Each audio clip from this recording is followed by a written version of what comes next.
My name is Robert Wilson, and today I'd like to talk to you about troubleshooting networking equipment whenever we're having internet issues. The internet has become a very critical part of today's society, and oftentimes we find ourselves taking advantage of its conveniences in our day to day lives. In our advancing society, it is important for us to understand how the internet works and manipulate its uses. That way, we can make our lives more simple.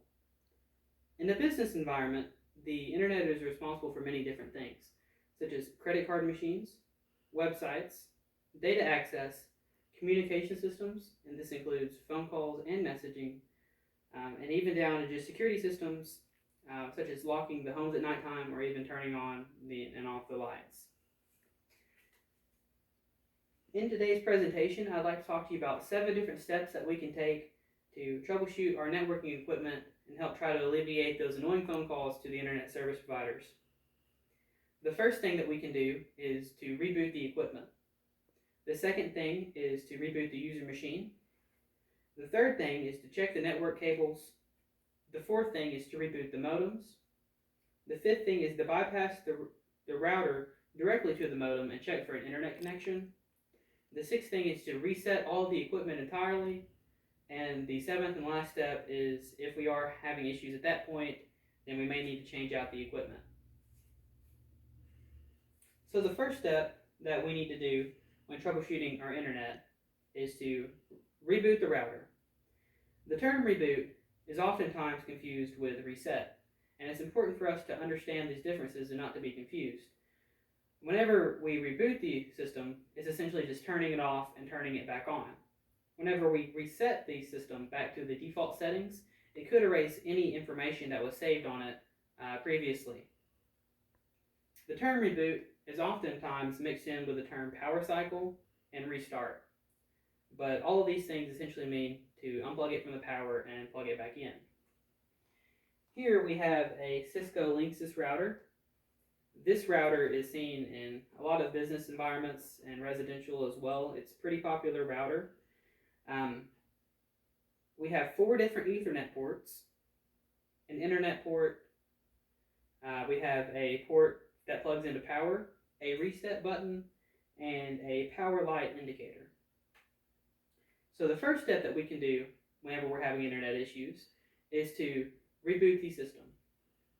Whenever we say reboot the system, it just means to unplug it from the power, or turn the power off the system completely. Sometimes there's a power button on the back of them, and all you have to do is press the power button in and let go for about 5 seconds, and then press it back out. Make sure that the light does go off.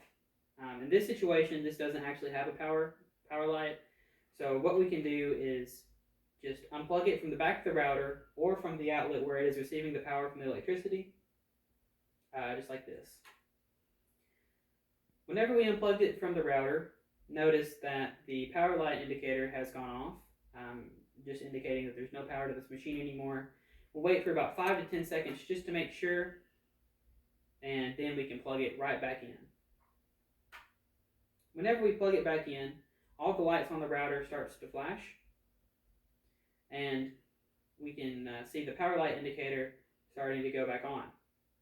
It generally takes about 2 to 3 minutes for the router to come back up completely. So if you're having internet issues and you do restart your router, wait about 2 to 3 minutes before checking again to make sure that it is coming back on.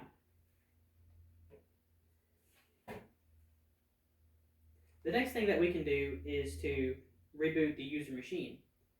If we find ourselves into a situation where we have restarted the router and we are still having internet issues, it's a good thing to do to just restart the machine that you're working on, whether that's a phone, a tablet, or some sort of laptop or desktop. Oftentimes in Macs and Windows, they have a reset option where all you have to do is hit restart button, where you just have to restart it, and it'll turn back off and back on automatically. In your phones, it has this as well, and just to get rid of the power and turn it back on, and oftentimes that'll fix things as well.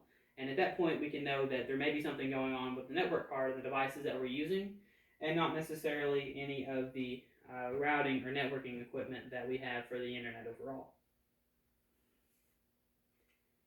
The next thing that we can do is to check the Ethernet cable connections. Oftentimes, we have internet issues whenever the Ethernet cable could be loose or sometimes plugged into an incorrect port. In this situation, the router doesn't have an Ethernet cable at all, and it would be needing to be connected from the modem and its Ethernet port to the router and its internet port.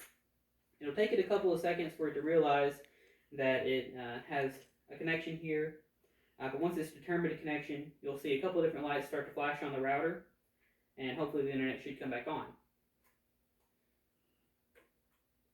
Also, when checking Ethernet connections, on the end of the Ethernet, similar to the way you would check a light bulb, there's different cables that are indicated by different colors, and we can just take a quick look here and see that none of these cables have been fried or have any issues there with them. Also, when checking our Ethernet connections or cable, we want to make sure that there's no cuts in the cable, because that could indicate that there's some sort of failure here with this cable.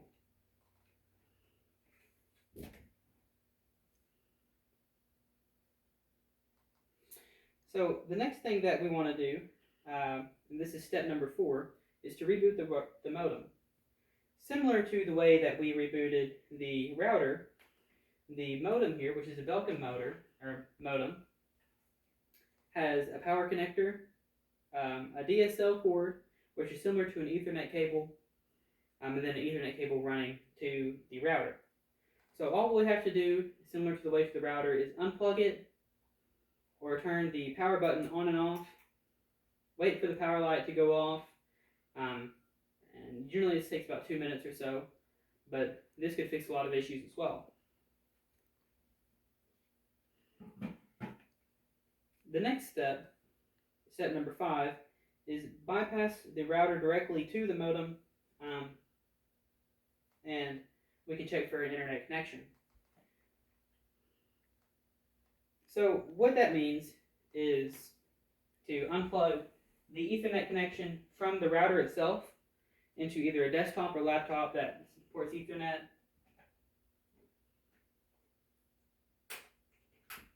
And it'll pick up an internet connection automatically.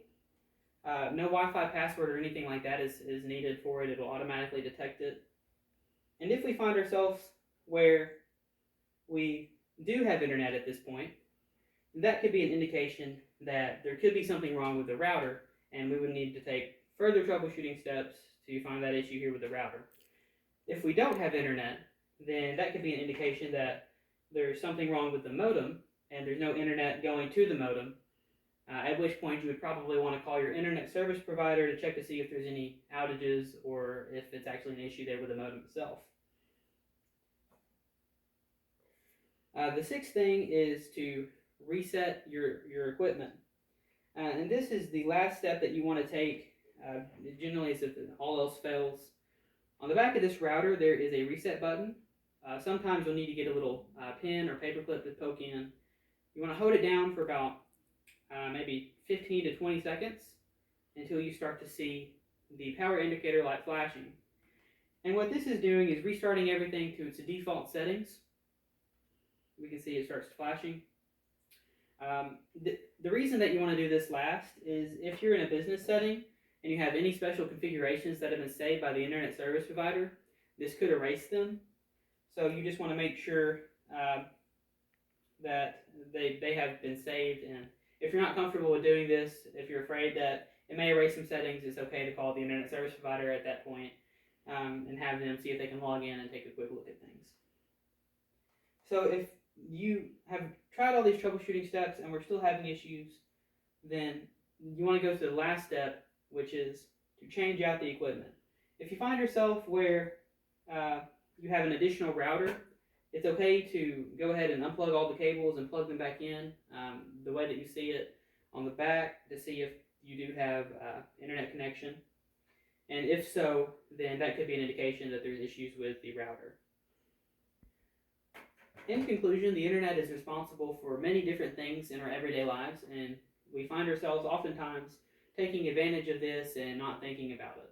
Whenever we do lose internet, it can be very frustrating, but hopefully you can take some of these tips that we've talked about today to help fix the internet issues you may be having and help alleviate some of those annoying calls to the internet service providers.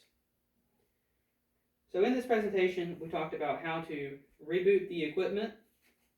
We talked about how to reboot the user equipment, checking networking cables, rebooting the modem, bypassing the router directly to the modem, resetting the equipment entirely, and then, if all else fails, changing out the equipment if you have additional equipment. Thank you for your time and attention.